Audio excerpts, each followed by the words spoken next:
Hi, in this video I'm going to show you how you can change the batteries on your Philips TV remote control. So the batteries are located just under here. We just need to slide it down about 1 mm and it will allow us to lift this bottom lid off. And here are the batteries. We need two AAA batteries. So we're just going to take them out. And we're going to get our replacement ones.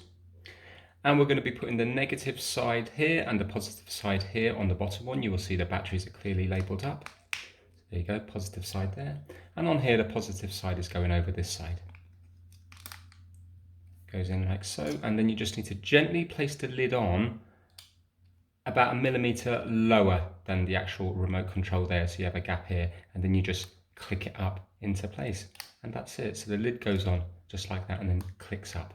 And now hopefully you will find that your TV will be working again. Thanks for watching.